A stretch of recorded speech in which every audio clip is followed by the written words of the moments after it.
Pria berusia 40-an ini tak mengira pembunuh putri kesayangannya adalah Pipin, bocah yang bertubuh lebih kecil dari Mawar.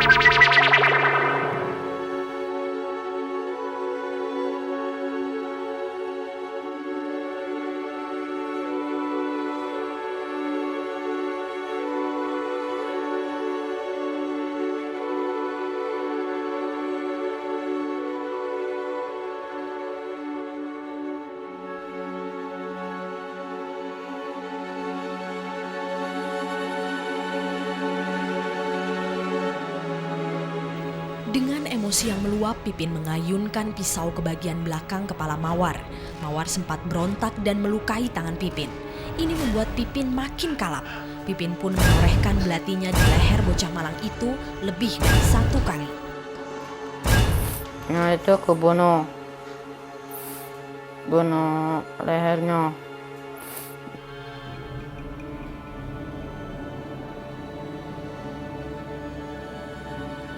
Ia menyeret tubuh Mawar yang berlumuran darah ke semak-semak belukar. Rasa benci pada Aslin, ayah Mawar, membuatnya seperti kehilangan akal sehat. Melihat tubuh Mawar yang penuh darah bukannya rasa iba yang muncul dalam diri Pipin. Akibat terlalu sering menonton film porno, Pipin malah menggagahi tubuh Mawar yang tidak lagi bernyawa. Nonton film DX.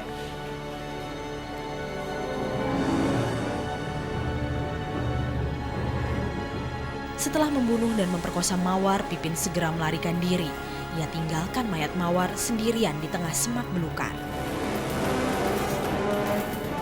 Rasa was-was menghinggapi Aslin dan istrinya.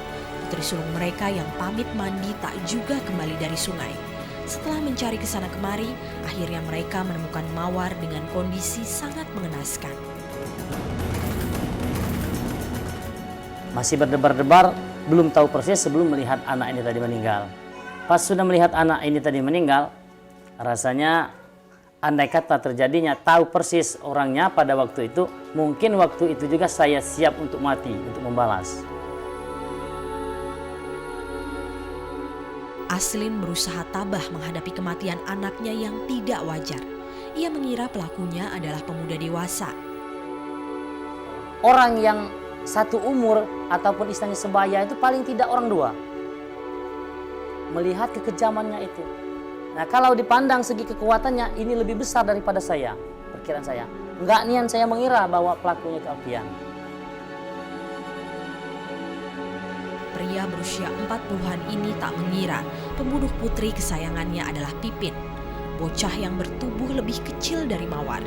Dan tetangganya ini melakukan perbuatan itu karena dendam pada dirinya. Ini membuatnya berat. Wah, bukan pedih lagi. Untuk mengukur kepedihan ini rasanya tak bisa diungkapkan. Terkecuali anak itu memang telah meninggal, yang pelakunya itu. Setidak-tidaknya keluarganya. Itu ukuran kesakitan, kepedihan kami sebagai orang tua si Opa itu. Sehari kemudian, polisi menangkap Pipin. Akibat luka di tangan, polisi yakin Pipinlah pelaku tunggal pembunuhan Mawar. Dan tak tanggung-tanggung, Pipin diancam berlapis-lapis pelanggaran hukum. Pasal mungkin 340 KUHP kemudian direncanakan, kemudian kita subsidiarkan pasal 338 KUHP masalah pembunuhan, kemudian juga kita menentukan atau kita sertakan pasal 285 tentang perkosaan. Jadi untuk tersangka ini mungkin sudah banyak pemberatnya. Ancaman hukumannya untuk 340 KUHP maksimal hukuman mati. Untuk 338 atau pembunuhan diancam dengan ancaman pidana 15 tahun. Kini Pipin meringkuk dalam jeruji besi kepolisian Resort Lahat, Sumatera Selatan.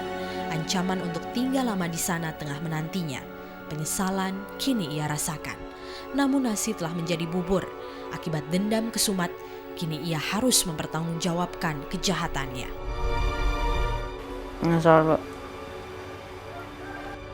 Ami Melan Rosa, Ahmad Kurniawan, Trans TV, Lahat,